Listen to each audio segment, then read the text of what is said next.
안녕하세요. 2021학년도 3월 학력평가 사회문화 해설을 맡은 박공입니다. 여러분이 많이 기다려왔습니다. 3월 학력평가를. 막상 시간이 다가올수록 좀 부담이 됐을 수도 있지만 아무튼 3월 학력평가를 기점으로 해서 준비, 공부, 개념 공부를 많이 해왔으니까 아마 오늘 성적에 대해서 기대하는 마음으로 시험을 치른 학생들이 많이 있을 거라고 생각합니다. 다행히 문제가 막 어렵지는 않았어요. 그래서 공부한 학생들이 성취감을 느끼기에 좋지 않았을까 하는 생각이 드는데요. 무엇보다 문제 풀고 시험 보는 그 시간보다 다시 분석하고 해설 강의 보는 시간이 훨씬 더 중요하다는 거 다시 한번 말씀드립니다. 1번 문제부터 풀어볼 거고요. 우리가 늘 나올 거라고 예상했던 바로 그 주제가 나왔습니다. 볼게요. 여기 있습니다. 미주친 기억에서 디귿과 같은 현상의 일반적인 특징. 뭐지? 사회문화현상, 자연현상 비교하는 문제겠지. 역대 최대 규모의 허리케인이 발생한 거예요. 태풍 발생한 거잖아. 허리케인 발생이라고 하는 거 자체가 뭐죠? 자연현상입니다. 자연현상, 기억 이렇게 하셔야 됩니다. 여러분 마음대로 막 여기서 생각을 확장시켜가지고 허리케인이라 이름 붙였지 어쩌지 막 이러면 안 돼요. 그냥 태풍 자체가 발생한 거예요. 따라서 자연현상이다 이렇게 해야 되겠고요. 정부는 피해 예상 지역에 재난 경보를 발령했어요. 정부가 한 조치이지 왜? 뭔가 의도를 담아서 위험하니까 조심하라고 안전을 위해서 그러한 목적을 가지고 의도적으로 한 것이니까 그렇죠. 사회문화현상입니다. 따라서 니은 사회문화현상이 되고요. 이에 원유 생산 기업들이 시설 가동을 중단하면서 국제 원유 가격이 급상승하였다라고 되어 있습니다. 원유 생산 기업들이 중단시킨 거지. 환경 변화에 맞춰서. 그래서 이것도 역시 사회문화현상이 돼요. 그래서 기억은 자연현상, 니은 디귿은 사회문화현상 해서 문제 풀면 되죠. 1번 보겠습니다. 기억과 같은 현상은 자연현상이니까 뭐라고 해야 돼? 그렇지. 몰가치성이라고 해야 되는 거죠? 틀렸어. 두 번째, 니은과 같은 현상은 사회문화현상이야. 따라서 사회문화현상은 대개개, 그러할 연, 개연성, 그리고 확률의 원리의 지배를 받는다라고 말합니다. 따라서 확실성이라고 하면 틀린 거지? 그렇지. 그 다음에 디귿과 같은 현상은 사회문화현상이에요. 사회문화현상은 보편성과 특수성이 공존하죠. 자연현상은요, 보편성이 나타나는 것이고, 그래서 둘의 공통점을 말할 때는 보편성이 나타난다. 이렇게 얘기하는 거지? 정답 3번입니다. 쉽게 골라지는 거지. 그 다음에 기억과 같은 현상은 니은과 같은 현상과 달리 기억 자연현상이에요. 따라서 어떤 법칙이라고 해야 돼? 존재 법칙. 인간의 의지, 의도와는 무관하게 자연계의 원리에 따라 사실 그대로 존재한다라고 해서 존재 법칙의 지배를 받는다라고 해야지 맞아. 그 다음에 5번 보도록 하겠습니다. 니은과 같은 현상은 디귿과 같은 현상과 달리가 아니지. 둘 다 뭐니까? 둘 다 사회문화현상이니까 개연성, 확률 이렇게 이렇게 해야지 맞습니다. 그래서 정답은 3번 고르면 되고요. 2번 문제로 가도록 하겠습니다. 2번 문제 잘 봐야지. 전범위에서 출제된 거니까. 2번 문제 보면 뭐라고 나왔어요? 관점하고 나왔습니다. 관점하고 나오면 여러분 뭐 생각해야 돼? 그렇지. 기능론, 갈등론, 상징적 상호작용론 중에 하나겠구나 라고 생각하고 문제 풀어야 되는 거지. 그래서 사회규범은 이거 중요한 거 나왔습니다. 중요한 거. 따로 정리도 해요. 사회규범에 대한 기능론, 갈등론, 상징적 상호작용론의 입장, 사회 문제에 대한 기능론, 갈등론, 상징적 상호작용론의 입장은 정리해둘 필요가 있습니다. 그래서요, 여기 앞에 사회규범이 지배집단만의 합의를 통해서 형성되었다라고 하면 뭐야? 자동으로 나와야 되는 겁니다. 이건 재심은 진짜 쉬운 편에 해당이 돼요. 그렇지. 갈등론이야, 갈등론.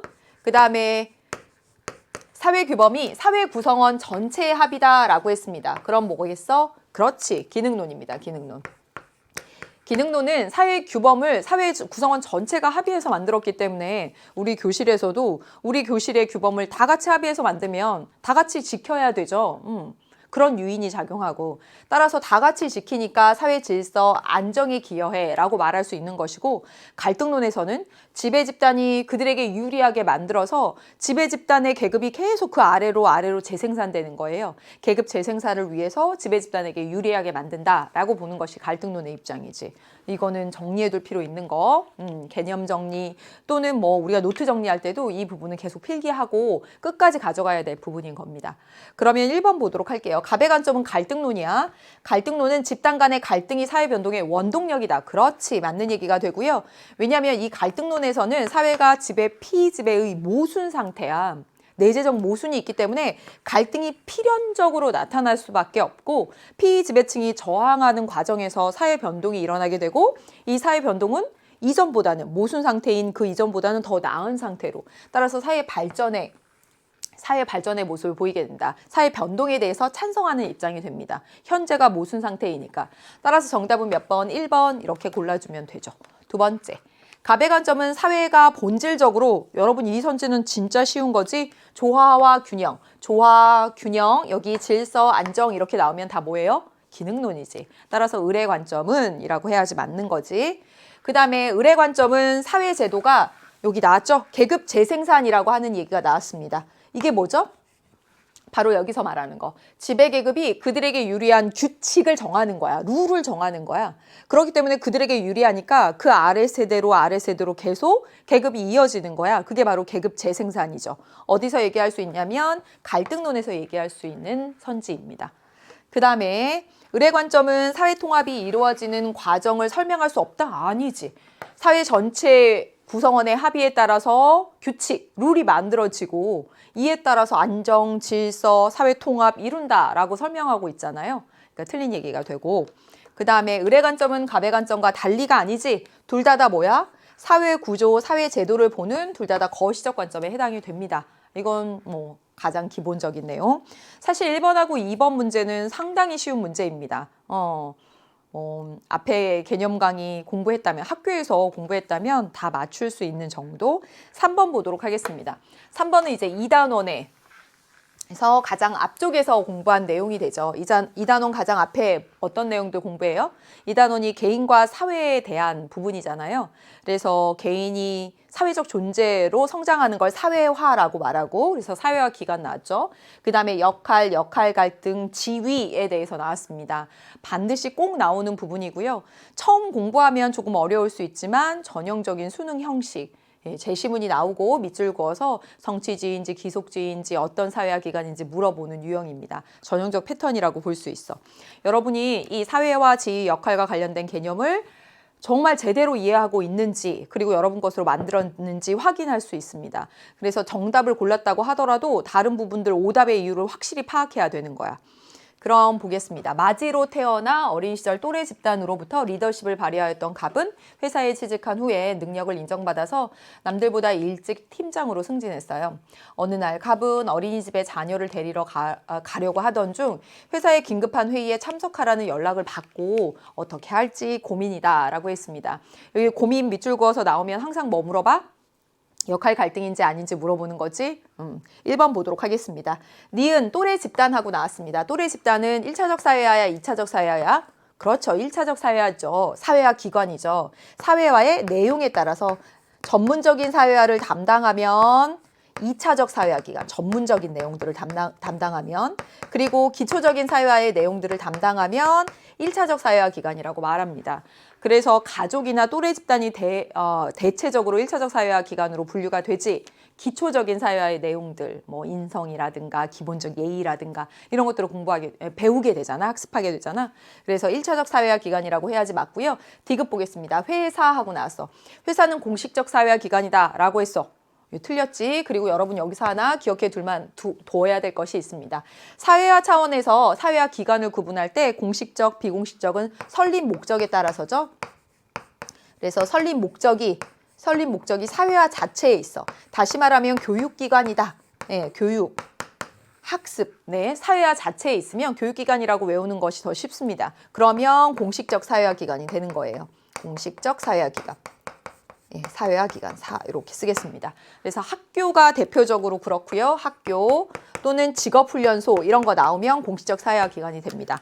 회사는 사회화 기관으로 따지면 교육 또는 사회화 자체가 목적이 아니잖아. 어떤 이윤 추구 동기가 있는 것이죠. 따라서 사회화 측면에서 하면 비공식적 사회화 기관이고 사회 조직으로 구분할 때 사회 집단, 사회 조직 구분할 때는 사회 조직, 공식 조직에 해당이 됩니다. 그래서 공식 조직이고요. 사회화 기관으로 따지면 비공식적 사회화 기관이야. 항상 체크해 두어야 될 부분입니다. 항상. 네, 그래서 이거 틀렸어요. 그 다음에 미음은 있습니다. 미음 돼 있어. 미음 뭐냐면 승진하였다라고 했습니다. 왜 승진했을까? 뭐 회사 생활을 잘했으니까, 능력 발휘해서 보여줬으니까 그렇겠지. 따라서 보상이 맞아요. 뭐 했으니까? 능력을 발휘했으니까. 실제로 한 것을 우리 무엇이라고 불러요? 역할, 행동이라고 부릅니다. 따라서 역할에 대한 보상, 역할에 대한 제재라고 하는 말은 성립하지 않는다고 했어. 역할이 뭔데? 기대되는 거. 어떻게 기대한다면서 보상해줘. 너 이번에 시험 잘 칠 걸 기대해? 그러면서 막 우등상 주고 학력 우수상 주고 그렇지 않잖아요. 실제 수행한 것에 대해서, 실제 수행한 것이 역할, 행동입니다. 행동. 그래서 역할, 행동에 대한 보상이다라고 해야지 맞는 거야. 그 다음에 비읍은 여기 있습니다. 고민하고 나왔어요. 고민. 이거 역할 갈등 맞을까? 그렇지. 이거 역할 갈등입니다. 여러분 여기서 어떤 역할 갈등이 나타났어? 이 사람은 회사의 팀장이야. 팀장이자 부모야. 예, 부모로서 팀장으로서 해야 될 역할이 있는 거야. 예, 긴급한 회의에 참석하라고, 아니 참석하려고 하는 역할과 그 다음에 부모로서 자녀를 데리러 가는, 자녀를 돌보아야 되는 역할이 있습니다. 이 두 가지가 충돌하고 있는 거잖아. 예, 그래서 지위에 따른 역할들이 충돌하고 있는 상황이니까 역할 갈등이라고 하는 것 맞죠. 따라서 정답은 4번. 자, 맞이로 태어나졌어. 맞이는 뭐지? 태어나진 거. 제가 그렇죠. 태어나진 거. 뭐지? 귀속지위라고 말하지. 따라서 기억은 귀속지위라고 해야 되고, 팀장은 어때요? 내가 능력, 성취를 보여가지고 된 거잖아요. 따라서 성취지위라고 해야 되는 거지. 정답은 4번. 4번. 4번 문제 보도록 하겠습니다. 4번 문제는 이게 쉽게 나온 편이긴 하지만 자료 분석, 여기 숫자 있잖아요. 이 양적 연구에서 자료 분석한 내용을 통해서 선지 진위를 파악하는 거, 이 유형들이 최근에 굉장히 많이 나오고 있습니다. 그래서 이렇게 쉬운 문제부터 시작해서 작년, 재작년까지 나왔던 좀 어려운 문제 유형까지 단계를 밟아가면서 이런 문제 유형들을 공부하는 것이 필요합니다. 읽어보면 연구 주제, 고등학생의 일기 쓰기와 일기 쓰기하고 그 다음에 언어 능력 간의 관계에 대해서 난 알아보고 싶다. 변인과 변인 간의 상관관계를 파악하고자 하는 거니까 양적 연구를 진행을 했어요. 그래서 보면 가설을 설정한 내용도 나와 있지. 일기를 쓰는 고등학생이 그렇지 않은 고등학생보다 언어 능력이 높을 가능성이 크다. 이렇게 했습니다. 그래서 변인과 변인과의 관계를 명확히 나타냈죠. 일기를 쓰는 학생이 그렇지 않은 학생보다 언어 능력이 높을 것이다. 이렇게 했습니다. 자료 수집은 고등학교 1000명, 고등학생 1000명을 대상으로 해서 일기를 쓰는지 여부를 조사할 수 있는 거지. 지속적으로 썼습니까? 아닙니까? 물어볼 수 있지. 그리고 표준화된 검사지를 통해서 이 언어 능력이라고 하는 게 추상적이니까 어떤 검사지를 통해서 언어 능력 지수, 점수 뭐 이런 것들을 파악했나 봐요. 자, 자료 수집 방법 어떤 거 썼어? 그치, 고등학생 1000명을 대상으로 해서 지속적으로 일기를 쓰는지 여부를 조사하고 언어 능력을 측정했습니다. 자, 무슨 방법 쓴 거냐면 질문지법 쓴 것이라고 하는 것을 알 수가 있어요. 실험하거나 이러진 않았잖아. 실험하려면 어떻게 해야 되는지 아세요? 인위적인 처치가 가해져야 돼. 너네 한 집단은 한 달 동안 계속 일기를 써. 니네는 쓰지 마. 뭐 이렇게 인위적인 처치가 가해져야지만 실험법입니다. 근데 그런 내용이 없잖아요. 그래서 질문지법 썼구나라고 하는 것을 알 수가 있고, 자료 분석 결과. 이 최근에 이런 자료 분석 결과가 나오는 것이 패턴입니다. 문제의 유형이에요. 그래서 잘 봐두시고, 지속적으로 일기를 쓰는 고등학생 중에서 언어 능력이 높은 애들 310명이고 낮다 80명이 되겠고요. 일기를 쓰지 않는 고등학생이 더 많네. 320명이 언어 능력이 높게 나타나고 낮은 학생이 290명입니다. 이제 문제를 풀어보도록 하겠습니다. 1번, 기억, 지속적으로 일기를 쓰는 고등학생은 실험 집단이고 그렇지 않은 고등학생은 통제 집단이다. 맞을까 틀릴까? 말했잖아. 여기서 실험법 쓰지 않았다는 거야. 않았다는 거죠. 따라서 실험 집단, 통제 집단을 이야기할 수가 없어요. 즉 실험 집단, 통제 집단 얘기가 나오려면 인위적으로 처치한 내용이 나와야 된다고 했어. 한 달 동안 일기 쓰기를 시키고 그렇지 않고 이런 식으로 분명히 주어져야 됩니다. 근데 그렇게 나오지 않았어요. 따라서 실험 집단, 통제 집단 얘기를 할 수가 없는 거지. 틀린 거야. 두 번째, 디귿은 종속변인, 리을은 독립변인이다 라고 했습니다. 일기를 쓰는지 여부를 조사하고 언어 능력을 측정했다 라고 되어 있습니다. 둘 간의 관계가 어때? 일기 쓰기가 언어 능력에 미치는 영향인 거야. 따라서 일기를 쓰는지 여부, 이게 뭐예요? 원인이 되는 이게 독립변수입니다. 얘가 독립변수가 되고요. 그에 따라서 나타나는 언어 능력의 차이, 즉 언어 능력이 종속변수가 되는 거예요. 따라서 디귿은 독립변인, 리을이 종속변인이라고 해야지 맞는 거지. 그래서 이러한 양적 연구가 나왔을 때 독립변인, 종속변인 찾는 거 정말 잘 나오고 있습니다. 그래서 했고, 그 다음에 자료 분석 결과에 따르면 가설은 수용된다라고 했어요. 자료 분석 결과 가설의 수용 또는 기각 여부를 알아보려면 어떻게 해야 돼? 이 분석 결과하고 가설하고 맞춰보면 되는 거야. 그게 바로 가설 검증이거든. 그러면 맞춰보자고. 가설하고 맞는지. 가설에 보면 뭐냐면 일기를 쓰는 고등학생들이, 자, 일기를 옆에다 할게요. 예. 일기를 쓰는 고등학생들이 언어 능력이 높을 것이다 라고 했어요. 그러면 언어 능력이 높은 학생들 비율하고 일기를 쓰지 않는 아이들 중에서 언어 능력이 높은 아이들의 비율을 살펴보면 될 거 아니야. 그럼 일기를 쓴다고 한 학생들은 모두 몇 명이에요? 일기를 쓰는 고등학생하고 나왔습니다. 바로 여기 310하고 80을 더한 것이 바로 일기를 쓰는 학생이야. 그럼 모두 몇 명? 390명입니다. 390명 중에 언어 능력이 높게 나타난 애들은 310명이야. 됐지? 그렇죠? 일기를 쓰지 않는 학생들을 보도록 하겠습니다. 일기를 쓰지 않는 학생을 보니까 320명하고 290명이 일기를 쓰지 않는 학생이야. 그래서 여기 더해보면 얼마가 나오냐면 610이 나오지? 610 중에서 언어 능력이 높다고 한 애들은 여기 있어요. 320명입니다. 그러면 여러분 보세요.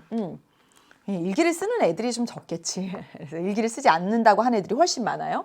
자, 둘 중에 이게 가설하고 맞아 떨어질까?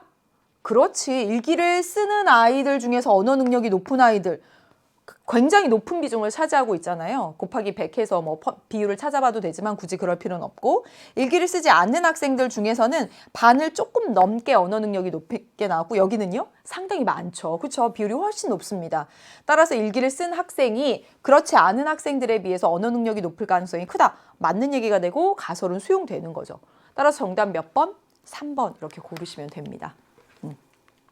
그 다음에 방법은 4번하고 5번 선지 너무 쉽죠. 자, 여기 가설 세웠고 자료 분석 결과, 뭐 가설 검증 여부 이런 것들을 봐서 무슨 연구 진행한 거야? 양적 연구 진행한 거야.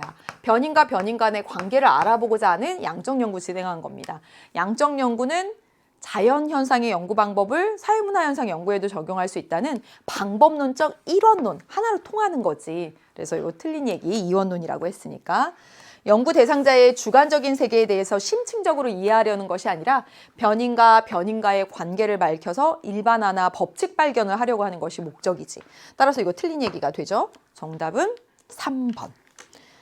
5번 문제 보도록 하겠습니다. 5번 문제. 얘도 꼭 나오는 부분이죠. 문제 읽어봐. 자료 수집 활동에 대한 옳은 설명만을 보기에서 고른 것은 했습니다. 자료 수집 활동이라고 나왔어. 그러면 자료 수집 방법 생각해 봐야지. 그치? 뭐 있어요? 질문지법, 그 다음에 실험법, 이거 양적 자료를 수집하는 거, 그 다음에 면접법, 참여관찰법, 이거 질적 자료를 수집하는 거, 그 다음에 또 뭐 있죠? 양적 자료, 질적 자료 다 수집하는 거, 문헌연구법 이렇게 있습니다. 5가지 자료 수집 방법이 있어. 문제 읽어볼게요. 국민들이 선호하는 정치인의 리더십을 알아보기 위해서 갑과 을은 서로 다른 자료 수집 방법을 사용했어요. 갑은 여기 있네요. 이거 중요한 내용. 구조화된 설문 문항을 제작하여 만 읽어도 알고요. 국민 1000명을 대상으로 해도 단서가 나오게 됩니다. 어떤 거지? 그렇지. 갑이 사용한 자료 수집 방법은 질문지법이지. 질문지법을 구조화된, 표준화된 자료 수집 방법이라고 말하지? 구조화가 뭐야? 미리 딱 정해져 있잖아. 1번 성별은 어떻게 됩니까? 2번 연령대는 어떻게 됩니까? 딱 정해진 거야. 그리고 다수를 대상으로 한다는 점에서 질문지법 했구나라고 하는 것을 알 수가 있다고. 두 번째, 을은 10대부터 60대까지 연령대별로 한 명씩 총 몇 명이래? 6명을 대상으로 했고요.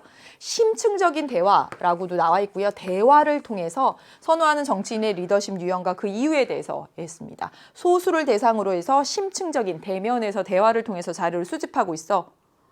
그렇지. 면접법이지. 의리한 것은 면접법이구나 라고 하는 것을 알 수가 있습니다. 그러면 기억. 갑은 질문지법 했으니까 질문지법은 양적 자료 수집에 적합한 자료 수집 방법이지? 틀렸어. 두 번째, 을은 자료 수집 상황에서 이거 정말 많이 나오죠. 그쵸? 이거 유연성 또는 융통성을 발휘할 수 있는 그런 자료 수집 방법입니다. 면접법은 그렇잖아요. 질문지법은 구조화된, 딱 정해진 거야. 그러니까 그 틀대로 해야 돼. 하지만 면접법은 어때요? 대화하면서, 연령대별로 대화하면서 그래서 그 정치인의 리더십을 언제부터 누구의 영향을 받으신 건데요? 그래서 그렇군요. 그럼 뭐 다른 얘기들. 그래서 자녀분들은 어떤 성향을 가지고 계세요? 뭐 이렇게 이어가면서 유연성, 융통성을 발휘할 수 있다는 거예요. 니은 맞는 얘기고요. 이거 면접법과 관련된 특징으로 굉장히 많이 나오는 선지입니다. 그 다음에 이것도 진짜 중요한 거지. 자, 2차 자료, 1차 자료라고 하는 말고 기억해 놓습니다.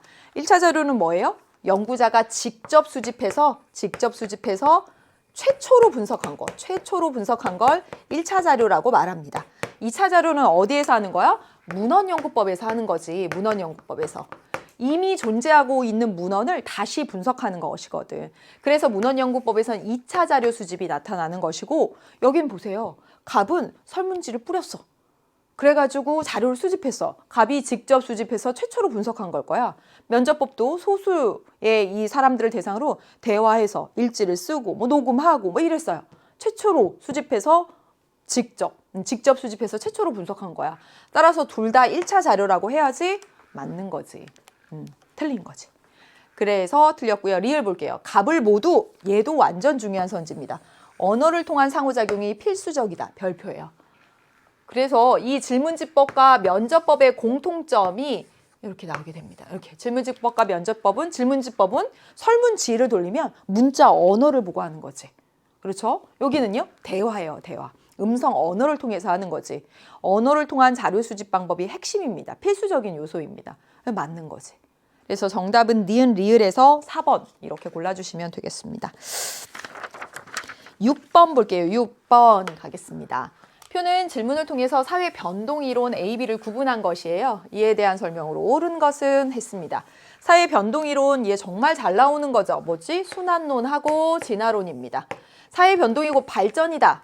끝났지. 너무 쉽지. 사회 변동이 곧 발전이라고 보는 건 이해했으니까 B가 진화론이 되고요. A가 뭐가 돼? 순환론이 되죠. 순환론. 네, 쉬운 문제로 출제가 됐습니다. 그럼 문제 풀어볼게요. 1번. A는 순환론, 운명론적인 입장에서, 그렇지, 이것도 키워드입니다. 정답 몇 번이야? 1번이야. 순환하다가 뭐죠? 생성하고 성장하고 쇠퇴해서 결국은 소멸하게 된다. 사회가 마치 인간이 태어나서 언젠가 죽는 것처럼 운명론적이고 숙명론적인 생각을 가지고 있어요. 맞습니다.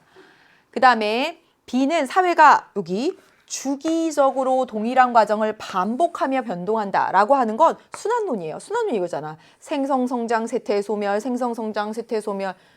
주기적으로 일정한 과정을 반복하면서. 이거 순환론입니다. 순환론. 따라서 A는 이라고 해야지 맞는 거지.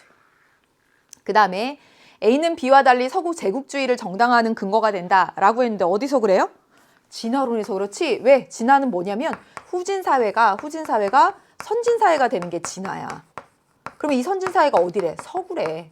서구가 먼저 이렇게 쭉 간 거야. 서구 따라가면 된다고 생각하는 거야. 따라서 어디에서? B에서 바로 서구 제국주의, 서구 중심적인 시각을 갖고 있는 거예요. 그 다음에 B는 A와 달리 사회의 쇠퇴와 소멸을 설명하는 데 적합하다. 쇠퇴와 소멸을 설명할 수 있는 건 뭐죠? 순환론입니다. 그렇죠? A에서 라고 해야 됩니다. A는 B와 달리 라고 해야지. 얘는 발전으로만 인식한다라고 봤잖아. 아니고.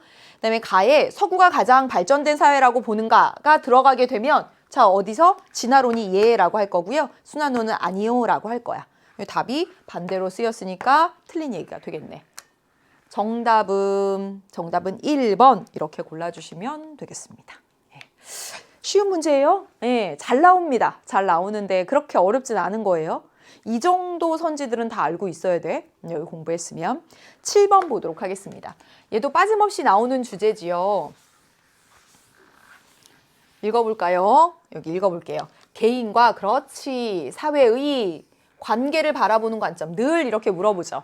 그래서 개인 강조하면 뭐지? 사회 명목론 이름뿐. 사회 강조하면 뭐지? 사회 실제론 이렇게 됩니다. 읽어볼게.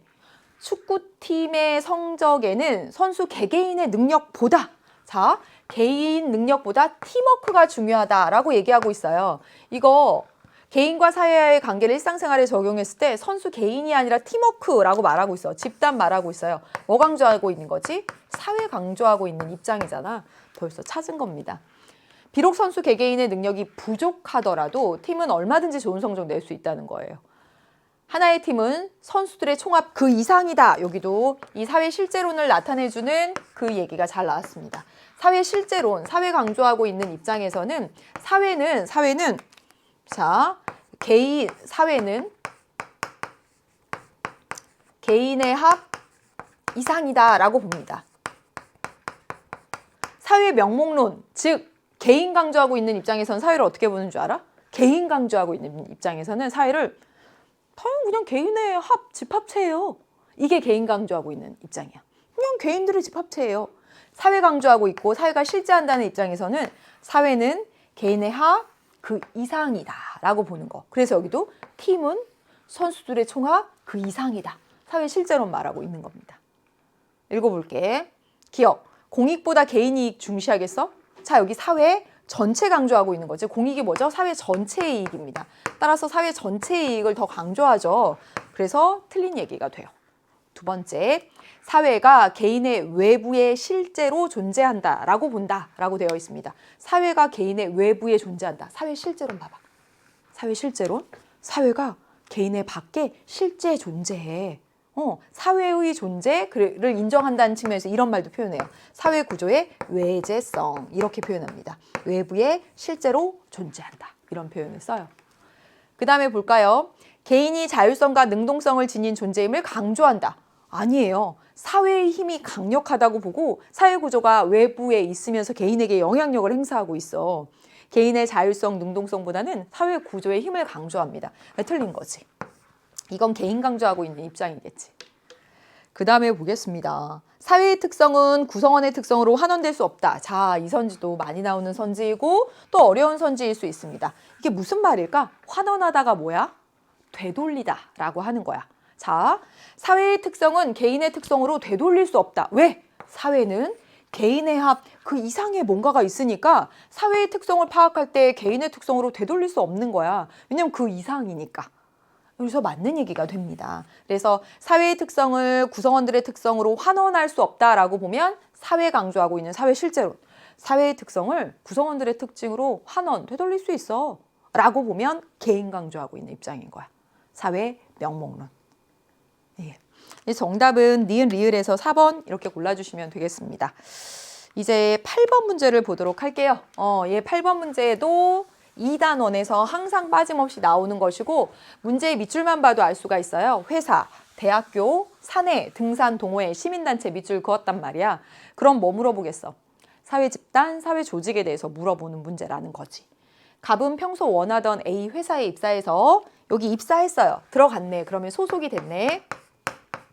소속이 됐고요. 애사심 가지고 있어요. 소속감 가지고 있어. 열심히 그래서 회사 생활한대. 그러던 중 사내, 등산, 동호회. 여러분 이게 뭐지? 회사 내, 사내 같은 공식 조직에 있는 사람들이 등산을 하려고 모임을 만들었어. 이거 뭐예요? 비공식 조직이잖아요. 비공식 조직은 이와 같이 사내 또는 교내 같은 공식 조직의 구성원들이 취미 관심사에 따라서 만든 걸 비공식 조직이라고 하지. 비공식 조직은 어디에 속해요? 자발적 결사체에 속하잖아. 자발적 결사체.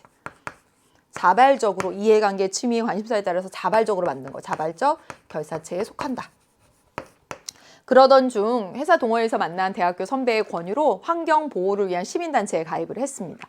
기억부터 보도록 할게요. 기억해 보니까 뭐라고 나왔어? 회사는 갑의 내 집단이다. 맞을까 틀릴까? 맞지. 왜? 소속되어 있고 애사심 가지고 있으면 이게 소속감인 거지. 소속되어 있고 소속감 가지면 내 집단이라고 말합니다. 맞아. 니은은 여기 사내 등산 동호회는 리을과 달리 그렇지 시민단체와 달리 비공식 조직입니다. 맞아요. 예, 기억 니은 맞고 디귿. 디귿은 대학교는 니은과 달리 선택의지에 따라 결합된 집단이다. 선택의지에 따라 결합된 집단을 우리 뭐라고 불러? 이익사회라고 부릅니다. 다시 말하면 선택의지에 따라서라고 하는 말은 뭐예요? 일부러 인위적으로 만든 거. 인위적으로 만든 거. 자, 여기 볼까? 회사, 사내 등산 동호회, 대학교, 시민단체 모두 일부러 인위적으로 만든 거야. 따라서 여기 4개 있는 거 다 이익사유입니다. 따라서 틀린 얘기가 되는 거야. 그 다음에 니은은 여기 산의 등산 동호회는 디귿, 리을과 달리 자발적 결사체이다 라고 했는데, 자, 이 산의 등산 동호회는 비공식 조직으로서 자발적 결사체에 속해. 시민단체는 어때? 시민단체도 여러분 자발적 결사체입니다. 대표적으로 자발적 결사체인 게 뭐 있어? 그래서 시민단체, 이익집단, 노동조합 등의 이익집단, 그리고 이런 동호회들이 해당이 돼. 그래서 얘도 자발적 결사체, 얘도 자발적 결사체야. 따라서 니은하고 리을은 디귿과 달리 자발적 결사체다 라고 해야지 맞는 거지. 그치? 그래서 기억 니은이 정답이 됩니다. 1번이에요. 9번 문제 보도록 하겠습니다. 9번 문제 얘도 빠짐없이 나오는 주제이죠. 뭐죠? 일탈이론입니다. 일탈이론. 문제에서 일탈이론이라고 나왔으니까 여러분 뭐 생각해 줘야 돼? 그렇지, 아노미론 생각해야 돼. 아노미론. 아노미론 누가 있죠? 뒤르켐의 아노미론이 있고 머튼의 아노미론이 있습니다. 그렇죠? 그 다음에요. 차별교제이론이 있고, 차별교제이론은 뭐예요? 배워서 학습해서. 그 다음에 낙인론이 있습니다. 이거는요, 사람들이 이렇게 의미 부여하고 낙인 찍어서 이거잖아. 대표적으로 3가지가 있어요. 읽어보도록 하겠습니다. 갑은 실직 상황에서 점점 더 많은 자녀 양육비가 필요하게 되었다. 그 상황에서 은행 대출을 받을 수도 없게 되자 도둑질을 한 거예요. 이거 어떤 거에 속할까? 배운 거야? 낙인 찍혔어? 아니지. 뭐예요? 이거죠. 아노미론입니다. 누구의 아노미론? 머튼의 아노미론이죠. 어떤 내용인데요? 누구나 사회적으로 인정되는 목표가 있죠. 뭐 자녀를 부양하거나 그러기 위해서 돈을 벌어야 되는 그런 목표가 있습니다. 근데 그걸 달성하기 위한 제도적 수단이 없는 거야. 회사에 다녀서 돈을 벌어온다든가 대출을 받아야 된다, 대출을 받을 수 있다든가 합법적인 수단이 없는 거야. 그래서 도둑질이라고 하는 다른 수단을 쓴 거지. 그래서 이게 뭐죠? 목표하고 수단이 불일치하는 거. 이게 바로 머튼의 아노미론입니다. 이제 여기 봐봐. 을은 친구 집에서 장난 삼아서 장난감을 가지고 왔어요. 왜 가지고 왔을까? 네. 그런데 친구들이 을을 도둑놈이라고 말하면서 멀리한 거예요. 이후 정상적인 생활이 힘들어진 을은 부정적인 자아 정체성을 갖게 되었어. 그래서 도둑질을 반복하게 되었습니다. 이렇게 가볍고 처음에 한 일탈을 1차적인 일탈이라고 말합니다. 가벼운 일탈. 예. 그런데 친구들이 도둑놈이라고 부르면서 뭐 한 거지? 낙인 찍은 거지. 그러면서 난 다 애들이 나를 도둑놈이라고 부르고, 그렇게 자아정체감이 규정이 되어버린 것이에요. 그래서 어떻게 됐지? 반복적인 일탈, 습관화된 일탈. 이걸 무엇이라고 해요? 2차적 일탈이다. 이렇게 말합니다. 무슨 이론이야? 낙인 이론이지. 낙인 이론. B는 낙인 이론입니다. 문제를 풀어볼게요. 1번. A는 일탈 행동이 학습의 결과이다. 학습의 결과이면 뭐라고 해야 돼? 차별 교제 이론이에요. 안 나왔지? 틀린 거야. A는 일탈 규정하는 객관적인 기준이 존재하지 않는다고 본다. 일탈을 규정하는 객관적인 기준이 존재하지 않는다고 보는 것은 B입니다. B 이론이에요. 낙인 이론이 그래요. 낙인 이론은요, 만약에 고등학교 3학년 학생들이 100일을 앞두고 음주를 했어. 100일주라고 음주를 했어요.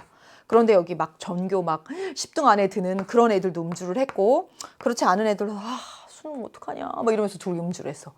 발각이 된 거야, 둘 다. 그런데 어떻게 해요? 아유, 스트레스 많이 받았죠요. 이러는 거야. 다시는 하지 마요. 성인 되면 얼마든지 할 수 있어요. 막 이렇게 해주는 거야. 얘네들한테는 어이구 술이나 퍼마시고 그러니까 그 모양이지. 왜 그냥 맨날 마시지. 막 그러면서 이렇게 해요. 그럼 얘네들 어떻게 하겠어? 그날 그 얘기 들은 날 기분 나빠서 또 마시러 가지. 그렇죠? 이거 뭐예요? 음주라고 하는 객관적인 기준에 따라서 일탈이 정해지는 게 아니에요. 이 아이들에게만 부정적인 반응을 보낸 거야. 낙인을 찍은 거야. 그래서 얘네가 계속 음주하게 되고 습관화된 일탈을 하게 되는 거야. 우린 이미 학교에서 그런 애들로 취급받았는데 뭐 이렇게 하게 되고. 자, 객관적인 기준이 없어. 그렇게 보는 건 낙인론, B다라고 해야 됩니다. 그래서 이것도 틀렸지? 3번. B는 1차적 일탈이 2차적 일탈로 이어지는 과정에 주목하고 있다. 맞아요. 그래서 일탈이 일어나는 과정을 설명합니다. 가벼운 일탈이에요. 그런데 낙인 찍히면 부정적인 자아 정체감이 형성되어서 반복적인 일탈, 습관화된 일탈, 2차적 일탈이 나타나요. 그게 낙인 이론입니다. 그래서 정답 3번이에요. 4번 문화적 목표와 제도적 수단 간의 괴리로 일어난다고 보는 건 A. 네, 틀린 것이고 A, B 모두 일탈 행동이 발생하는 여러분 이것도 별표 하나 해둡니다. 상호작용 과정에 주목하고 있다. 일탈이 발생하는 상호작용에 주목하고 있는 건 어떤 이론? B는 맞지. 사람들이 얘를 도둑놈이라고 부르면서 상호작용하게 된 거죠. 사람들이 그렇게 의미 부여하면서. 그래서 낙인 이론 상호작용 속에서 나타난 거 맞고요. 또 하나 뭐냐면 차별 교제 이론도 그래요. 다른 사람들에게 일탈을 학습하면서. 따라서 상호작용 과정에서 주목하는 건 이건 낙인 이론하고 그 다음에 차별 교제 이론의 공통점입니다. 따라서 정답은 3번. 10번 문제 보도록 하겠습니다. 10번. 4단원 주제죠. 4단원 주제지만 1단원에서 배웠던 관점이 또 나왔어요. 예, 잘 나왔죠. 작년에도 좀 출제가 됐습니다. 사회 불평등 현상을 바라보는 관점하고 나왔습니다. 그럼 뭐지? 기능론하고 갈등론이야. 기능론, 갈등론. 사회가 평온할 때는 직업 간의 중요도의 차이가 명확하게 드러나지 않을 수 있다. 하지만 사회가 위기에 닥치면 직업별 중요도가 보다 명확하게 드러나게 되고 차등 분배의 정당성에 대한 의구심이 사라지게 된다. 이는 직업과 차등 보상이 왜 정당한지 분명히 보여주고 있다. 자, 여기서 말하고자 하는 거 두 가지가 핵심 포인트예요. 직업별 중요도가 다르다. 그리고 차등 분배가 정당하다. 이렇게 보는 겁니다. 그럼 여러분 이거 뭐가 될까? 그렇지, 이거 기능론입니다. 기능론에서 사회 불평등이 나타나는 이유를 이와 같이 설명하고 있어요. 세상에는 돈, 권력, 명예 이런 것들에 가치 있는 게 희소해. 다 원하는 만큼 가질 수가 없단 말이야. 그러면 누구는 많이 가져가고 누구는 적게 가져갈 수밖에 없는 상황인데 이걸 차등 분배하는데 어떻게 차등 분배하냐면 역할의 중요도에 따라. 역할 다시 말하면 이거 직업이겠죠? 예, 직업의 중요도에 따라. 또 이 직업 역할을 수행하는데 누구는 진짜 잘하고 누구는 못하고 능력 또는 재능의 차이가 있단 말이야. 재능의 차이에 따라서 차등 분배하는 건 당연하다 이렇게 보는 입장입니다. 이게 바로 기능론의 시각이에요. 기능론에는 의사가 있고 교사가 있어. 그러면 의사가 훨씬 더 중요한 일이라고 생각하는 거지. 왜? 생명을 다루는 일이니까. 더 중요한 일. 의사 중에서도 정말 명의가 있고 더 덜 하는 사람이 있어. 그럼 명의한테 더 많이 보상해야 된다. 그래야지 그 오랜 수련 과정을 거치고 생명을 다루는 어려운 일에 누군가는 도전하고 누군가는 할 테니까. 이게 기능론의 시각입니다. 되었어. 이제 볼게요. 기억. 사회적 희소가치의 차등 분배는 맞아요. 불가피한 현상이라고 보는 거야. 왜냐하면 가치인 돈, 권력이 희소하니까 이런 기준에 따라서 누구는 가져가고 누구는 덜 가져갈 수밖에 없는 거. 불가피하다라고 봅니다. 다시 말하면 사회적 불평등은 불가피하다라고 보는 게 기능론의 생각이야. 기억 맞아. 그 다음에 차등 분배 체계는 지배 집단의 이익을 위한 것이래? 아닌 거예요. 여기서는요. 정당한 기준에 따라서 차등 분배하고 있다고 봐. 틀린 거야. 이건 누구의 생각? 갈등론의 생각입니다. 그 다음에 사회의 불평등 현상은 개인의 성취 동기를 유발하여 사회의 발전에 기여한다. 누구의 생각? 기능론의 생각이죠. 그래서 이와 같은 기준에 따라서 중요한 일을 더 열심히 해서 많이 분배를 받아. 그럼 그걸 보면 나도 저러한 역할을 수행해서 더 열심히 해야 되겠다. 성취 동기를 자극한다고 보는 거예요. 그래서 그러한 경쟁을 통해서 가장 적합한 자리에 그 인재들이 가 있다고 보는 거야. 그래서 사회 발전을 가져올 수 있다고 보는 게 기능론의 입장입니다. 따라서 맞아요. 사회적 희소가치의 소유 정도는 뭐에 따라서야? 능력, 재능, 역할의 중요도에 따라서야. 능력과 개인의 노력 정도에 따라서 비례한다라고 보는 게 기능론. 갈등론은 아니야. 지배 집단이 그들에게 유리하게 가정 배경이 훨씬 더 많이 좌우하고 있어. 이게 갈등론. 따라서 정답은 기억 디귿해서 2번 이렇게 해주면 되고 11번 가서 보도록 하겠습니다. 11번 얘가 오랜만에 나왔어요. 예, 작년에 평가원 문제들이 정보사회 문제점으로 나왔었는데요.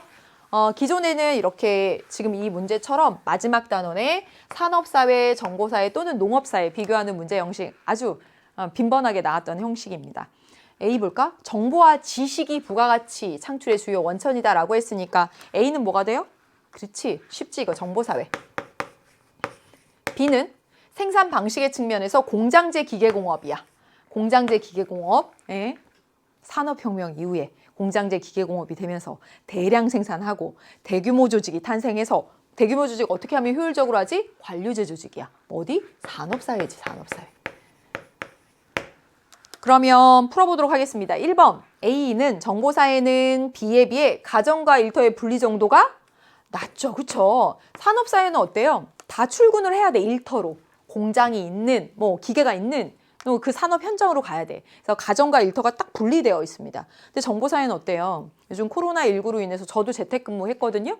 정보사회는 정보 네트워크를 통해서 일하는 업무 분야가 많아지기 때문에 재택근무가 있고요. 재택근무가 일반화되고 가정과 일터의 통합 정도가 산업사회보다 높습니다. 분리 정도는 낮다라고 해야 되는 거지. 낮다. B에 비해서. 틀린 거지. 두 번째. A는 B에 비해 쌍방향 통신 매체. 그렇죠. 예. 그래서 이 정보사회, 산업사회 비교할 때는 관료제, 탈관료제 조직 2단원의 주제, 그리고 또 하나 매체 3단원의 대중매체로서 여기 산업사회 대중매체는 뭐예요? TV, 라디오 뭐 이런 것처럼 뭐 신문 이런 것처럼 일방향성입니다. 일방향성. 그러나 정보사회는 매체는 어떻죠? 인터넷, SNS 쌍방향성을 특징으로 하고 있는 거지. 정답은 2번이에요. 3번 보겠습니다. B는 A에 비해서 비대면적. 여기 둘 중에선 비대면 접촉 어디서 많이 해요? 정보사회지. 요즘 그 회의도 화상회의도 진짜 이 코로나19 때문에 진짜 많이 바뀐 것 같다는 생각이 듭니다. 그전에는 화상회의 한다는 생각을 잘 못했는데 정말 많이 하거든요. 선생님들도 뭐 수능 연수 뭐 이런 것도 다 화상회의로 하고 비대면 접촉 어디에서? A에서 B에 비해 이렇게 말해야 됩니다. 그 다음에 B는 A에 비해서 다품종 소량 생산 방식이라고 했는데 자 여기 산업사회는 어때요? 공장제 기계공업 통해서 대량 생산됐어. 그래서 소품종 대량 생산이고요. 정보사회는요. 개성, 다양성, 창의성이 중요해. 그래서 여러 종류 다품종 소량 생산입니다. 그래서 다품종 소량 생산은 어디에서? A에서 정보사회에서 라고 해야지 맞아. 네, 틀린 거지. 그 다음에 중간관리층의 규모와 역할 어디 들어가면 되죠? 그죠? 관료제 조직 어때? 대규모 조직이야. 대규모 조직을 효율적으로 하기 위해서 피라미드형 조직, 위의 의사가 아래 전달되는 거, 중간관리층의 역할이 중요합니다. 어디에서? B에서. 그래서 여기에 들어가기에는 중간관리층의 역할이 약화된다라고 해야 돼. 네트워크를 통해서 소통하니까 굳이 그래서 약화된다라고 해야 됩니다. 정답은 2번. 네. 다음 문제 볼게요. 12번 보겠습니다. 12번. 두 사례에 공통적으로 부각되어 있는 자 읽어볼까? 뭐 나왔어? 그렇지. 문화의 속성하고 나왔어. 그러면 뭐 있어? 5가지. 학, 공, 전축, 변 이렇게 5가지 꼭 기억하고 한번 가보겠습니다. A 사회 사람들은 다른 사회 사람들과 달리 이 사회 사람들은 9를 대개 행운의 숫자로 생각한다는 거야.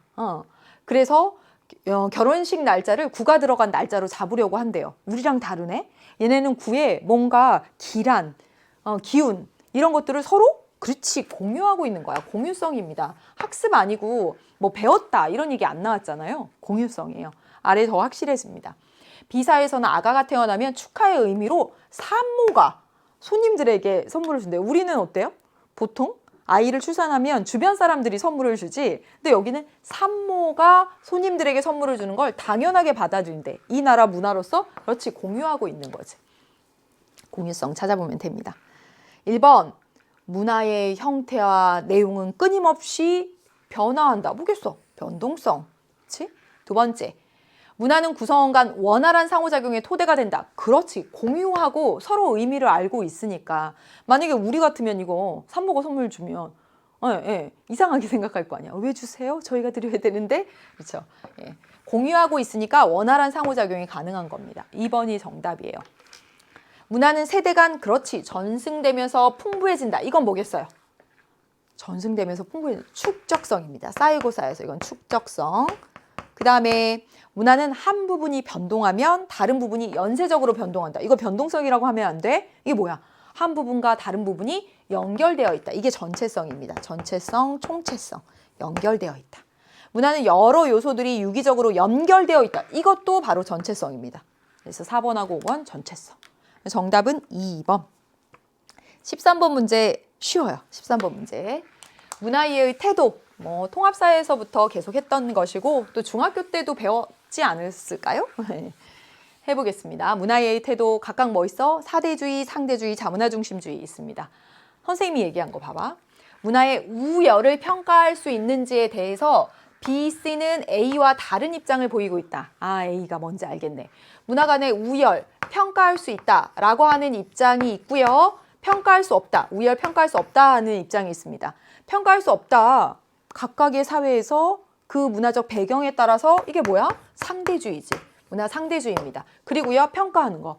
우리 문화가 최고야, 우리 문화가 최고야 하면 자문화 중심주의. 다른 나라 문화가 최고야, 사대주의. 이렇게 되어 있습니다. 따라서 B, C가 자문화 중심주의나 문화 사대주의고 문화 상대주의가 A가 되겠네. 이렇게 구분한 걸로 봤을 때. 따라서 A가 문화 상대주의. 네, 이렇게 썼습니다. B, C 간에도 차이점이 있습니다. 그러면 B와 다른 C의 특징을 얘기해 보래요. C의 특징. 그랬더니 학생 갑이 자기 문화의 정체성을 유지하는 데 유리합니다. 그 뭐 말한 거죠? 자문화 중심주의 말한 거야. 외부 문화 수용에 적극적입니다. 얘는 자문화 중심주의로 설명한 거고요. 얘는요, 사대주의로 설명했어요. 선생님이 뭐라고 했어? 을이 맞네요 라고 했습니다. 그럼 C가 뭐가 되는 거야? 사대주의가 되는 거지. 그래서 C가 사대주의, 그러면 자문화 중심주의인 B 이렇게 정해지는 거지. 괜찮죠? 해보겠습니다. 1번 A는 문화 상대주의는 다른 사회와 문화적 마찰을 왜 초래해? 다 인정해 주는 건데, 아, 그 나라 입장에서 그런 문화가 손으로 밥 먹을 수도 있고, 우리는 또 우리 나름대로 다른 문화를 할 수도 있고, 예, 그렇죠. 그래서 마찰을 초래하는 것이 아니라 각각의 문화를 인정합니다. 다양성을 존중할 수 있는 것이죠. 틀렸고, B는 여기 자문화 중심주의가 우리 것만 최고야 하는데 어떻게 문화의 다양성이에요? 아니지? 두 개가 바뀌었습니다. 그 다음에 C는 모든 문화의 고유한 가치를 존중하는 게 바로 상대주의야. 어디? A라고 해야 되는 것이고, A는 B와 달리 A가 상대주의가 제국주의로 변질될 수 있어? 제국주의로 변질될 수 있는 건 자문화 중심주의. 우리 게 최고야 라고 했을 때. 그래서 이거 틀렸네요. 정답은 5번일까? 그렇지. C는 뭐냐면 사대주의예요. B와 달리 자기 문화의 가치를 사대주의. 다른 나라 문화 최고, 우리 건 폄하, 낮춰. 정답 5번. 14번 문제 보도록 하겠습니다. 14번 문제가 약간 신선한 새로운 문제가 나왔어요. 신선한 문제가 나왔습니다. 다음 자료에 대한 옳은 설명만을 보기에서 있는 대로 고른 것은 했습니다. A국의 계층은 상중하로 구분되고요. 조사 대상자의 부모는 모두 다르다라고 되어 있습니다. A국의 50대 인구 1000명을 대상으로 조사를 했고, 조사 대상자의, 자 봐봐, 현재 계층하고 20년 전 계층을 비교하는 거. 이거 뭐 하려고 할까? 그 사람의 인생 내에서 20년 전과 지금 어떤 변화가 있었는지, 세대 내 이동이겠지. 그렇죠? 그 다음에 부모의 계층도 했어요. 즉 현재 계층과 부모의 계층을 비교해 보면 세대 간에, 얘가 세대 내에, 그 사람의 인생 내에서, 얘는 뭐겠어요? 세대 간. 사회 이동 요인도 살펴봤습니다. 보니까 조사 대상자의 현재 계층과 20년 전 계층을 비교했어. 이거 뭐라고? 이게 뭐라고? 세대 내. 한 사람의 일생 내에서. 그래서 해본 결과 상승 이동한 사람이 하강 이동한 사람보다 많았다. 그러니까 20년 전에 비해서 상승 이동한 사람이 많았다는 것이에요. 조사 대상자의, 여기 보니까 현재 계층하고 부모의 계층을 했어요. 그러면 부모의 계층과 나의 현재 계층을 한 거니까 이건 뭐죠? 세대 간 이동이지. 세대 간. 세대 간 이동을 해봤더니 하강 이동한 사람이, 부모랑 비교했더니 하강 이동한 사람이 상승 이동한 사람보다 많았다라고 되어 있어. 그리고 사회 이동한 사람 중에서 자신의 노력과 성취를 통해서 사회 이동한 사람이 과반수였다. 노력과 성취를 통해서 사회 이동한 걸 뭐라고 해요? 개인적 이동이지. 개인적 이동이고요. 대비해서 뭐가 있어? 구조적 이동이고. 다 분석했어요. 기억부터 볼게요. 기억을 기준으로 보면 사회 이동은 여기 있구나. 사회 이동, 그렇지. 요인을 기준으로 보면 사회 이동에는 개인적 이동과 구조적 이동이 있다. 맞아, 틀려? 맞지? 여러분, 사회 이동의 유형을 구분할 때 이동 방향에 따라서 수평 이동과 수직 이동 있죠? 수직. 그 다음에 사회 이동의 범위에 따라서 세대 내 이동과, 기억하지? 이게 기본 개념이야.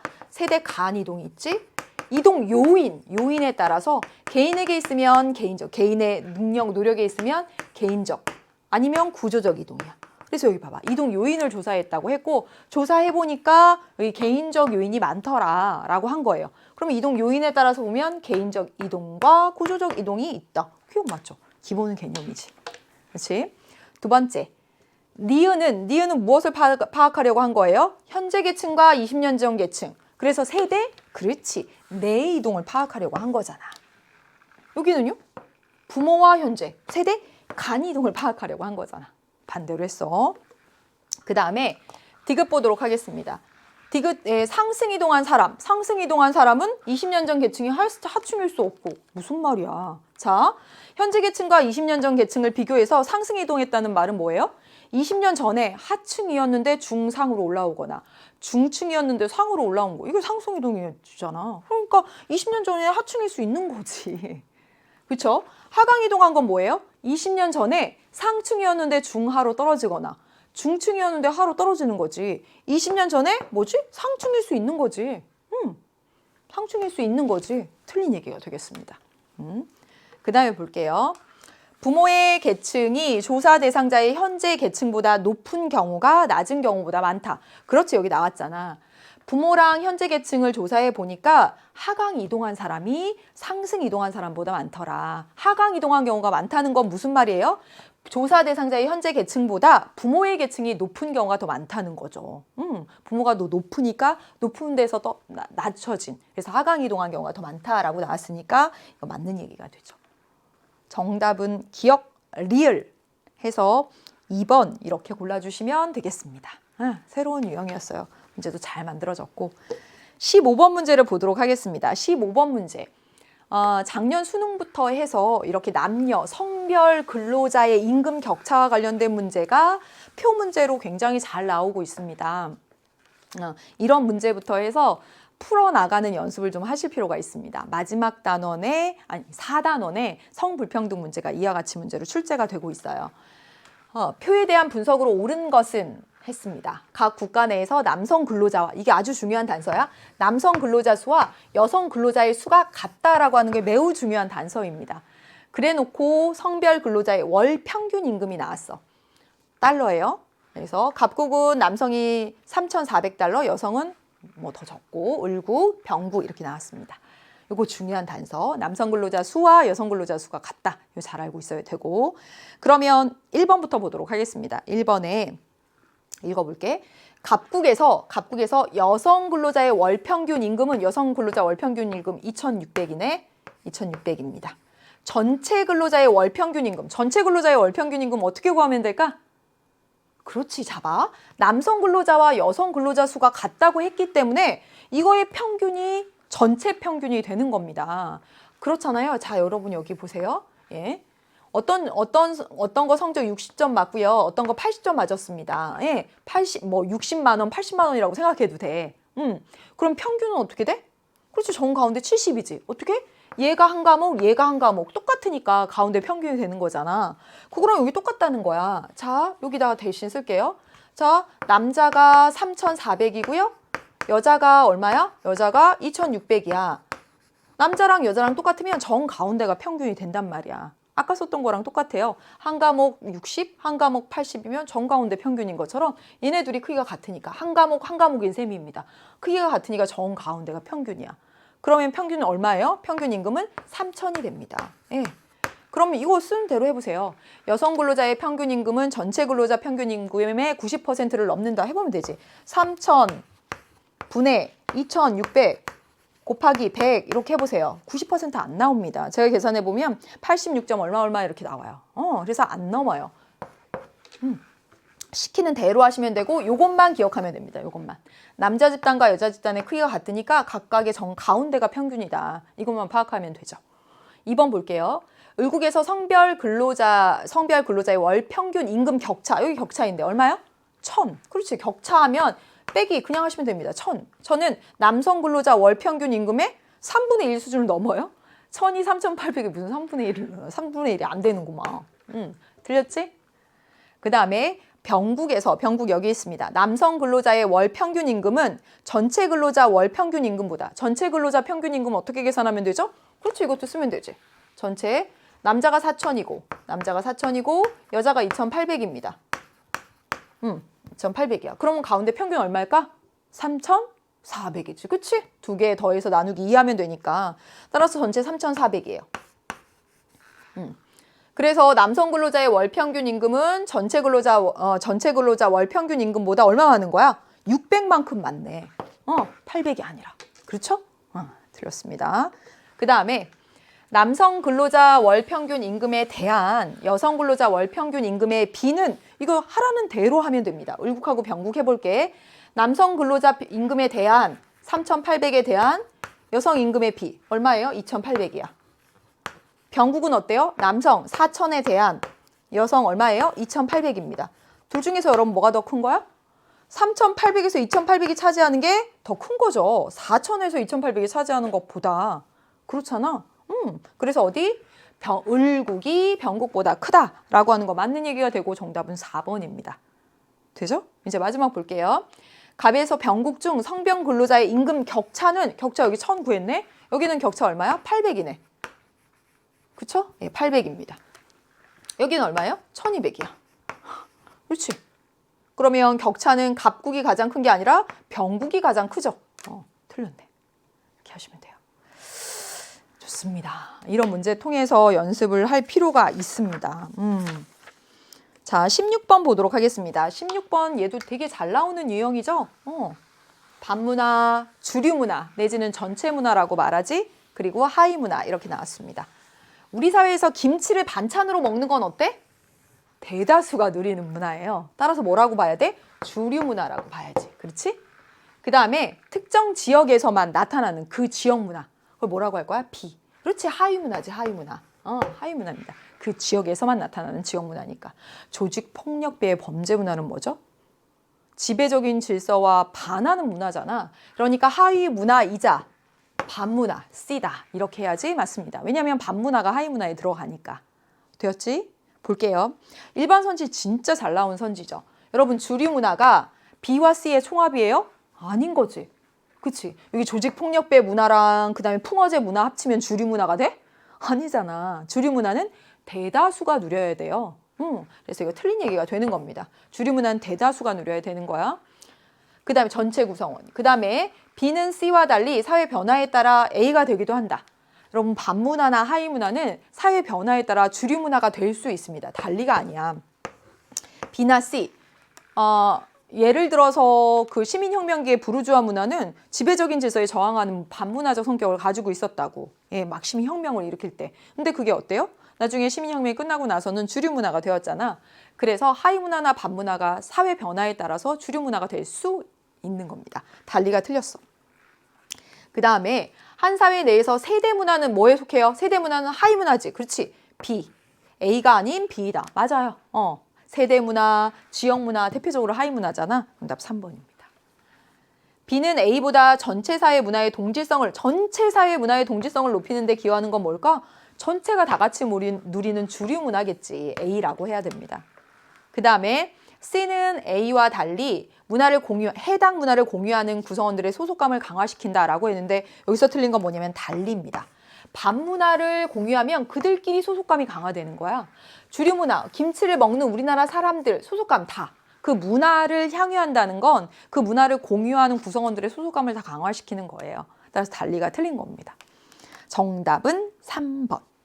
17번 보도록 하겠습니다. 얘 나와야지. 작년에 이제 처음 등장하기 시작한 문제, 사회운동과 관련된 것입니다. 각국에서 대표팀 월드컵 예선 탈락에 분노한 시민들이 국가대표팀 감독의 교체를 요구하는 시위를 했어요. 이건 뭘까? 이게 사회운동이야? 아니야. 일시적인 폭발, 집합행동이야. 집합행동. 그에 비해서 을국에서 단체를 조직했어요. 어떤 단체를 통해서 전국의 저임금 노동자들과 함께 지속적으로 5년째 최저임금법 제정을 요구하는 시위 활동을 하고 있습니다. 이게 바로 사회운동이에요. 노동운동이지. 권리, 신장을 위해서. 그럼 기억 보도록 하겠습니다. 여기 기억에서는 조직적인 역할 분담 체계를 바탕으로 한다. 그렇게 써? 예, 사회운동일 때 그렇습니다. 체계화된 조직이 있고요. 역할 분담이 이루어지는 건 사회운동에서 그래. 틀렸고. 니은. 이 사회운동은 사회 변화를 목적으로 한다. 그렇지. 최저임금법의 개정, 제정을 요구하고 있는 거잖아요. 제정을 요구하고 있는 거잖아요. 기존의 노동자의 권리가 보호되지 않던 상황에서 예, 최저임금법을 통해서 권리 보호가 이루어지는 사회로의 변화를 목적으로 하는 겁니다. 맞지? 그 다음에 니은은 기업과 달리 사회운동이다. 맞아. 니은은 기업과 달리. 기억, 니은 모두 뚜렷한 사상과 신념에 기초한 지속적인 건 이거지. 이건 아니지. 틀렸습니다. 정답 니은 디귿해서 3번 이렇게 골라주시면 되고요. 18번 문제를 보도록 하겠습니다. 얘도 작년부터 해서 다시 등장한 문제입니다. 얘가 한 10년 전쯤에 예전에 나오다가 최근에 없어졌었는데 뭐 몇 년 전까지는 없었는데 최근에 다시 등장한 겁니다. 각국의 15세에서 64세 인구를 부양인구라고 할 거예요. 부양인구 100명당 각 연령대별 인구를 나타내주고 있대요. 그러면 여기 0에서 14세 있고요. 65세 이상 인구 있으면 15세에서 64세까지 인구를 몇 명? 100명당 20명. 여기도 100명당 20명 이렇게 생각한 거예요. 됐어? 여기 볼까 이제? 여기 보도록 하겠습니다. 여기는요. 여기도 100명당 65세 이상 인구가 40명. 그리고 0에서 14세 인구가 20명이 된 거죠. 이 시대의 변화에 따라서 보여지는 특징이 뭐야? 그렇지. 65세 이상의 인구 비율이 늘어난 겁니다. 100명당 20명에서 100명당 40명 수준으로 늘어났고 고령화 사회가 되었다. 고령화 사회와 관련된 문제라고 볼 수 있습니다. 인구 구조, 인구 문제와 관련된 문제. 그런데 여기 보면 15세에서 64세 인구는 2020년이 1970년의 2배이다 라고 되어 있어요. 그래서 여기가 100명이라고 쳤을 때 상대적인 비, 100명이라고 쳤을 때 상대적인 비이지만 실제로 보면 여기가 100명이라면 여기는 몇 명이야? 200명이 되죠. 그쵸? 15세에서 64세 인구가. 그리고요, 그러면 상대적으로 100명일 때 40명이면 200명일 땐 80명, 100명일 때 20명이면 200명일 때는 40명. 크기를 비교하려면 뭐 이렇게 써놓을 필요가 있겠죠. 이제 문제를 풀어보면 되겠습니다. 1번 보도록 할게요. 노령화 지수를 구해라 라고 나왔습니다. 여러분 노령화 지수는 어떻게 구하면 돼? 위에 자료가 여기 다 있습니다. 자료 보고 하면 돼. 노령화 지수 뭐냐면 0에서 14세 인구 대비 65세 이상의 인구야. 해볼까? 1970년에 0에서 14세 인구 대비 여기 20분의 여기 20 이렇게 되죠.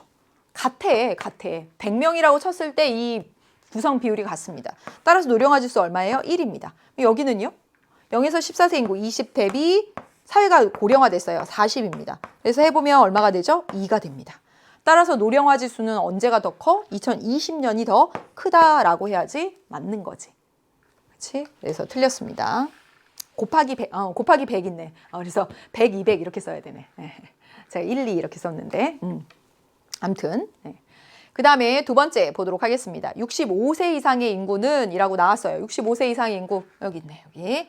2020년이 1970년의 4배이다. 크기를 비교하려면 이렇게 해놔야 되는 거지. 그래서 보면 100명이라고 쳤을 때 100명이라고 쳤을 때 20명. 실제로 인구가 1000명이면 1000명, 200명, 200명 이렇게 되는 셈이에요. 이해되지? 그래서 이렇게 맞춰놓고 하면 됩니다. 200명일 때 여기가 100명이면 여기 200명. 주어졌으니까 80명, 40명 이렇게 된 거예요. 그럼 해볼까? 여기 65세 이상의 인구는 여기 있습니다. 20명. 그리고 여기는요? 80명 되죠. 몇 배가 되는 거야? 2020년이 1970년의 4배이다. 맞죠? 정답은 그래서 2번 이렇게 고르면 됩니다. 그 다음에 보겠습니다. 노년부양비는 노년부양비 구해보자. 2020년이 1970년의 2배보다 크다라고 했습니다. 노년부양비 어떻게 구하면 되는 거야? 노년부양비 15세에서 64세 인구 대비 65세 이상의 인구 곱하기 100 하시면 됩니다. 15세에서 64세 인구 대비 여기 노년의 비율 하시면 돼요. 100분의 40 해도 됩니다. 200분의 80이나 100분의 40이나 똑같거든. 이 한 나라 내부에서 할 때는 상관이 없어요. 이렇게 비교할 때는 이 노란색하고 비교해 줘야 되지만 내부에서 할 때는 그 비가 그대로 유지되니까. 따라서 2020년에 하면 얼마가 되냐면 100분의 40 곱하기 100 이렇게 되죠. 그쵸? 곱하기 100. 1970년은요. 1970년은 100분의 얼마? 100분의 여기 20 곱하기 100입니다. 따라서 어떻게 되죠? 2020년이 1970년에 2배가 된 거죠. 2배보다 크다라고 했으니까 틀린 거지. 그렇지? 그 다음에 보겠습니다. 총 인구 중에서 15세에서 64세의 인구의 비율은 이라고 했습니다. 총 인구는 어떻게 하면 돼? 이거 다 더하면 총 인구지. 그치? 그래서 1970년은 140분의 100만큼이 해당이 됩니다. 2020년은요? 자, 요 안에서 하니까 이거 다 더해서 200 해도 되고요. 이거 다 더해서 100 이렇게 해도 됩니다. 네, 왜냐하면 이게 상대적인 비로 나와 있는 거니까 상관없어요. 이걸로 해봐도 마찬가지고 이걸로 해봐도 똑같아요. 이거 다 더하면 얼마예요? 160분의 얼마죠? 총 인구분의 100 이거 됩니다. 이렇게 하면 얼마냐면 320분의 200이거든. 그러니까 약분하면 어차피 똑같아지거든. 네. 그래서 320 맞죠? 320분의 맞죠? 320분의 200 맞죠? 산수 틀릴까봐. 그리고 봐봐. 160분의 100이 커, 140분의 100이 커. 이거 굳이 140분의 100이 큰 거죠. 따라서 1970년이 더 높다라고 해야지 맞습니다. 네, 틀린 거지. 그렇지? 그 다음에 보도록 하겠습니다. 여기 320분의 200. 제가 아까 숫자 뭐라고 말했는지 혹시나 해서 다시 한번 말합니다. 2020년에 여기 있어요. 2020년에 부양 인구가 부담하는 부양 인구 뭐죠? 15세에서 64세 인구가 부담하는 노년 인구 부양 비용은 유소년 인구 부양 비용의 2배이다라고 했습니다. 자, 여기 봐봐. 2020년에 볼까? 노년 인구 부양은 100명이 몇 명 부양하는 거예요? 40명 부양하는 겁니다. 이거죠. 그렇죠? 그런데 유소년 인구는요? 100명이 몇 명 부양하는 거예요? 20명 부양하는 겁니다. 그러면 노년 인구 부양 비용이 유소년 인구 부양 비용의 2배다라고 말할 수 있어? 이건 뭐 말하고 있는 거예요? 100명이 40명을 부양하고 100명이 20명을 부양한다는 것이지 상대적인 인구의 크기의 차이를 나타내주고 있는 것이지 비용은 알 수가 없는 거예요. 실제로 노년에게 들어가는 복지 부양 비용이 더 크다면 2배 이상이 날 수도 있고요. 유소년에게 들어가는 부양 비용이 여기가 더 크다면 2배가 안 날 수도 있단 말이야. 비용은 알 수가 없는 거야. 여기는 인구 크기의 상대적인 비율이 나와 있는 겁니다. 100명당 40명이고요. 100명당 20명이에요. 이것만 나와 있기 때문에 비용은 알 수 없다라고 해야 되는 겁니다. 그래서 정답은 2번. 19번 보도록 하겠습니다. 19번. 갑국과 을국의 문화 변동에 대한 옳은 설명만을 보기에서 고른 것은 했습니다. 문화 변동이 안 나오면 안 되지? 3단원에서. A국은 갑국을 점령한 다음에 A국이 갑국을 점령했네. 점령한 다음에 갑국의 일부 다처제를 법으로 금지했어요. 그리고 어기면 처벌을 했네. 이로 인해서 갑국에서는요. 일부 다처제가 사라졌어. 이게 원래 전통이었죠. 전통이 사라지고 A국의 일부 일처제가 정착이 되었습니다. 이제 문화 동화되었네요. 그 다음에 비국으로부터 을국으로 이민을 온 사람들로 인해서 을국 사람들은 비국의 전통 춤도 즐기게 되었어요. 자기네 춤도 있고 전통 춤도 있었나 봐. 이게 같이 있었던 것이죠. 이렇게 수십 년이 흐른 다음에 을국에서는 을국의 전통 춤에 비국의 전통 춤이 접목된 새로운 게 나타났어요. 융합. 그렇죠? 이게 융합이잖아요. 맞죠? 나 융합이 나타났다라고 되어 있습니다. 문제 풀어보도록 하겠습니다. 기억부터 가볼게요. 기억. 갑국에서는 직접 전파와 맞지? 왜냐하면 점령해서 니네 일부 일처제 폐지시킬 거야 라고 했어요. 그래서 일부 다처제 안 되고 일부 일처제로 간 것인데 점령해서 한 거니까 점령해서 했으니까 직접 전파는 맞고요. 자발적이라고 볼 수 있을까? 이거 법으로 금지하고 어기면 처벌하고 강제적이라고 볼 수가 있겠지. 그래서 자발적이라고 보기는 어렵습니다. 네, 틀린 거지. 두 번째, 을국에서는 문화 병존을 거쳐서 문화 동화가 나타났다라고 했는데요. 을국 볼까? 비국으로부터 을국으로 이민 온 사람들로 인해 을국 사람들이 비국의 전통 춤도 즐겼대. 그러면 을국의 원래 전통 춤도 즐기고 비국 전통 춤도 즐긴 거야. 그러니까 여기가 뭐가 있는 거야? 같이 나란히 존재했던 병존이 있었던 거죠. 그러다가 수십 년이 흐르고 나서 새로운 게 나타났어. 병존에서 융합으로 간 거야. 뭐라고 했어? 동화가 나타났다라고 했으니까 틀린 거지. 을국에서는 갑국과 달리 자기 문화의 정체성이 보존되었다. 맞아요. 그래서 여기서는 어때요? 자기네 일부 다처제가 사라졌어. 그래서 동화되었어. 여기는 보존이 안 됐고 여기는요? 을국으로 이민 온 사람들로 인해서 을국의 그 전통춤이 여기서 남아 있었고 여기서는요? 사라진 거 아니잖아. 여기랑 접목돼서 이 안에 들어가 있는 거잖아. 융합도 병동도 자기 문화의 정체성이 남아있다라고 얘기하잖아요. 맞는 얘기가 되겠습니다. 그 다음에 갑국과 을국 모두 외부 사회와의 접촉으로 인해서 새로운 문화를 갖게 되었다. 그렇지. 여기는 점령해서 뭔가 뭐 식민 지배라든가 이렇게. 그 다음에 여기는요. 이민을 통해서 외부와 접촉해서. 맞죠. 그래서 정답은 디귿, 리을에서 5번 이렇게 골라주시면 됩니다. 이제 오늘의 마지막 문제 보도록 하겠습니다. 오늘의 마지막 문제, 얘가 제일 어려운 문제라고 볼 수 있죠. 사회보장제도와 관련해서 표문제가 이렇게 잘 출제가 됩니다.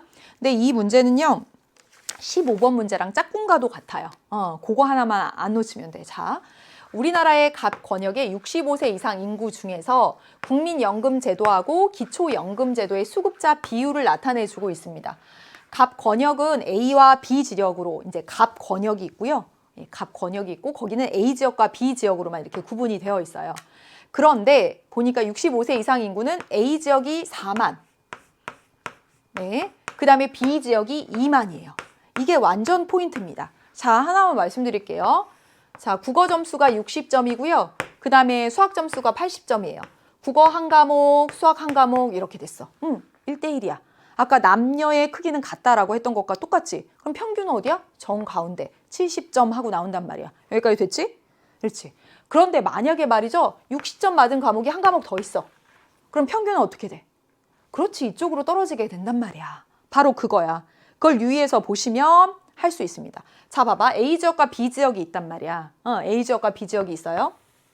A 지역과 B 지역의 기초연금 수급자 비율이 60, 80입니다. 60점, 80점이란 말이야. 만약에 A 지역과 B 지역의 크기가 같다라고 하면 전체 비율 얼마 나와? 정가운데. 이거 정가운데 70하고 나올 거란 말이야. 그런데 지금 봐봐. A 지역이 4만, B 지역이 2만이야. A 지역이 더 커. 여기가 커. 그러면 평균은 어디로 가요? 여기로 갑니다. 이해되죠? 그쵸? 70점보다 어떻게 낮은 쪽으로 가게 된다는 거야. 이게 이 문제의 핵심입니다. 여기도 한번 해볼게. 자, 이것도 한번 해보자고. A 지역이 있고 B 지역이 있어요. B 지역이 있는데 봐. A 지역의 기초연금 수급자는 40입니다. B 지역은요 30입니다. 예. 마찬가지로 이게 두 개가 하나하나였으면 정가운데 평균 얼마? 35가 되어야 돼.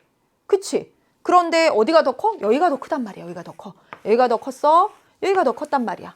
그래서 평균은 어디? 그럼 여기 어딘가에 위치해 있을 거라고. 40과 35점 사이. 바로 그겁니다. 그거 놓치지 않으면 이 문제는 그냥 나중엔 이건 진짜 막 공식처럼 하게 돼요. 그래서 이거 주어진 비율. 여기 4만, 2만이라고 주어진 걸 놓치지 않으면 되죠. 문제를 풀어보도록 하겠습니다. 1번 가보도록 할게요. 65세 이상 인구 중 국민연금 수급자 수는 B 지역이 A 지역보다 많다라고 했습니다. 수 나왔으니까 여기 전체 크기 나왔으니까 이 수 비교하는 건 너무 쉽지. 그쵸? 4만 중에 60%입니다. 그럼 얼마예요? 4, 6에 24. 2만 4천이야? 그쵸. 그 다음에 여기는요? 2만에 80%. 28에 16. 16,000이야? 누가 더 많은 거야? A 지역이 더 많네. B 지역이 A 지역보다 많다라고 했으니까 그렇지. 틀렸지. 네, 틀렸고요. 두 번째 보도록 하겠습니다. 쉬울 거고. 65세 이상 인구 중 기초연금 수급자 수 또 물어봤어. 해봐. 여기 40%야. 4만에 40%면 4, 4, 16, 16,000입니다. 하시면 되고요. 2만에 30%면 2, 3은 6천이지. 그치? 6천이야. 6천 명이야. 그러면 A 지역이 B 지역의 2배 미만이에요? 2배를 넘는데? 그렇잖아. 그래서 이것도 틀렸습니다. 그 다음에 세 번째 보도록 할게요. 65세 이상 인구 중에서 사회보험에 해당하는 제도. 자, 해볼게요. 둘 중에 사회보험에 해당하는 게 어떤 거지, 여러분? 그렇지, 국민연금. 국민연금이 사회보험에 속하는 거지. 사회보험에 속하는 것이고요. 기초연금은 뭐죠? 65세 이상 노인 중에서 일정 소득이 안 되는 선별해서 이게 공공부조입니다. 그래서 국민연금이 사회보험에 속하고 기초연금이 공공부조에 속하는 것으로 해서 시험 문제가 엄청 잘 나오고 있잖아. 그럼 이거 물어본 거예요. 사회보험에 해당하는 제도. 국민연금 물어본 거야. 수급자 비율. 둘 중에서 어디가 높아? 비율이니까 그거 그대로 읽으면 돼요. B 지역이 높다라고 해야 되는 거지. 그렇죠? B 지역이 높다라고 해야 되는 겁니다. 틀렸네. 그 다음에 보도록 하겠습니다. 갑권역에서 이제 권역이야. A지역, B지역을 다 합친 게 갑권역이지. 갑권역에서 65세 이상 인구 중 선별적 복지 이념에 기초한 제도. 선별적 복지 이념에 기초한 게 뭐지? 공공부조지. 공공이 가장 어려운 계층을 선별해서 하는 거니까 공공부조 기초연금에 해당이 됩니다. 기초연금제도의 수급자 비율은 70%이다. 그냥 이거 더해가지고 70이라고 쓰면 어떡해. 아닌 거잖아. 평균을 구해봐야 되는 것이죠. 그래서 어디 가야 돼? 만약에 A지역하고 B지역의 인구 크기가 같았으면 35%. 그런데 A지역이 크니까 여기 40에서 35% 사이 여기일 것이다 라고 해야 되는 거지. 틀린 거야. 그러면 정답은 몇 번? 5번이 되겠네요. 갑권역에서 65세 이상 인구 중 의무 가입이 원칙인 건 뭐죠? 사회보험, 국민연금인 거야. 갑권역 전체에서 비율을 말해보래. 이거에서 여기 했잖아요. 여기. 이거지. 이거. 그래서 만약에 A, B 지역이 같았으면 정 가운데. 그런데 A 지역이 크니까 70보다 아래 평균이 있겠네. 70 미만이다. 그렇죠. 예. 4번하고 5번 선지 매우 중요한 선지였습니다. 해설지만 보고는 이해가 안 됐을 거야. 이렇게 보고 정리해 두셔야 됩니다. 앞으로 표 문제를 푸는 데 있어서 기본 개념을 해본 거예요. 너무너무 고생 많으셨습니다. 여기까지 해서 문제 다 풀어보았습니다. 고생 많이 하셨고요. 그간 공부한 것들이 좋은 뭔가 성공 경험으로 남았으면 하는 바람이 듭니다. 다음 시험까지 또 벼락치기 하지 마시고 여러분 수능을 중심으로 이렇게 쭉 꾸준히 공부해 나가시길 바라겠습니다. 고생 많이 하셨어요, 여러분. 우리 다른 강의에서 또 만나도록 하죠. 안녕.